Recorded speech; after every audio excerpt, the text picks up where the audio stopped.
Deixa que eu falo, tudo bem, galera? Eu sou Alex Bagé, passando aqui para nossa resenha sobre futebol. Eu quero falar sobre esse campeonato brasileiro que começou, o Campeonato Brasileiro dos Pontos Corridos. Por exemplo, essa fórmula mudou de 2003 para cá e desde lá o Grêmio não ganhou o Campeonato Brasileiro. Aliás, o último brasileiro do Grêmio vem em 96. E eu quero falar com vocês sobre a visão, a maneira que eu enxergo o Campeonato Brasileiro. Eu costumo dizer que das 38 rodadas eu considero 19 finais em jogos de ida e volta. E é por isso que você já tem que arrancar o Campeonato Brasileiro muito bem.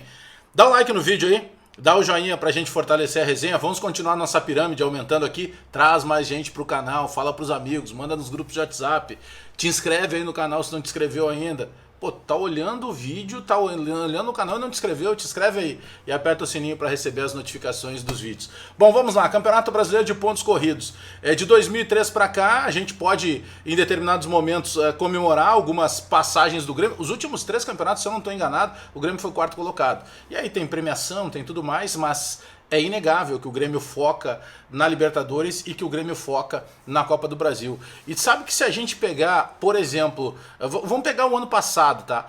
O Grêmio não ganhou a Libertadores da América. Poxa, mas o Grêmio nos últimos anos vinha sempre batendo ali, ganhou 17, depois 18, 19 chegou nas semifinais, no ano passado ficou pelo caminho naquele jogo contra o Flamengo, que acabou sendo campeão da Libertadores. Você pega a Copa do Brasil, no ano passado o Grêmio chegou na semifinal, abriu 2-0 dentro de casa contra o Atlético Paranaense, poderia perder até por 1, acabou perdendo por 2, perdeu nos pênaltis e caiu fora da final. E o Campeonato Brasileiro, o Grêmio chegou de novo na 4ª colocação. Bom, o Grêmio arrancou o Campeonato Brasileiro jogando dentro da sua casa contra o Fluminense, uma série de coisas ainda a ajustar, mas ganhou. E isso é importante neste momento. Sabe por quê? Porque, por exemplo, nós da imprensa, por exemplo, nós jornalistas, vai chegar um determinado momento do Campeonato Brasileiro que começa a fazer cálculo, né? Olha, para entrar na Libertadores falta tantos pontos. Olha, para chegar com chance de título, o percentual é tanto, vai ter que fazer tantos pontos em casa. E aí a gente nos debates, inevitavelmente, começa a lembrar, por exemplo, poxa, lembra aquele jogo contra determinado adversário? Pô, o Grêmio foi com o time reserva, poderia ter vencido. Pô, lembra aquele outro jogo contra o Vasco? Foi com o time titular, mas não se dedicou, era jogo para ganhar, empatou. Então tudo isso acaba entrando no cálculo. Por isso a minha tese das 19 finais em jogos de ida e volta. Ponto que você perde no Campeonato Brasileiro, você não consegue mais recuperar. Não adianta ficar com aquela coisa assim, perdeu esse primeiro jogo, tem que ganhar o segundo. Senhores, tem que ganhar. Eu sei que é muito difícil você trabalhar com a ideia de que em determinado momento você não vai perder. O time do Renato, por exemplo, e o Renato tem utilizado muito isso ao longo dos anos, tem um grupo de jogadores experientes, mas é mesclado com uma quantidade muito grande de garotos.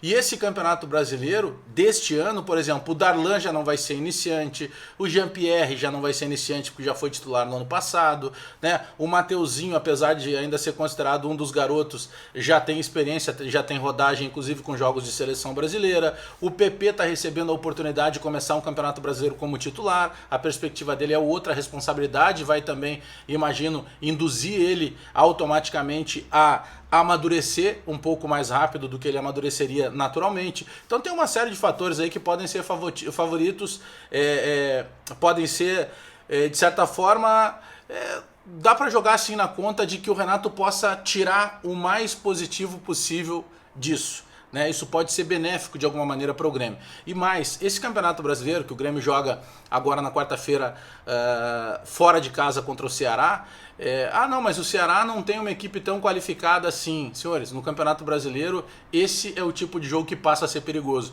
porque quando você vai encarar Grenal, quando você vai encarar o Flamengo, Palmeiras, quando você vai encarar as grandes forças, pelo menos na teoria do Campeonato Brasileiro, você já vai com uma motivação diferente de quando você encara o Fluminense dentro de casa, quando você vai encarar, pelo momento do Fluminense, óbvio, quando você vai encarar o Ceará fora de casa. Então o teu foco ele precisa ser ajustado o tempo inteiro. E a gente ainda está vivendo toda essa onda da pandemia, é muito diferente, de certa forma, para o jogador estar vivendo tudo isso, a questão do deslocamento, a questão de ainda um certo receio que paira no ar em tudo o que o próprio jogador acaba convivendo.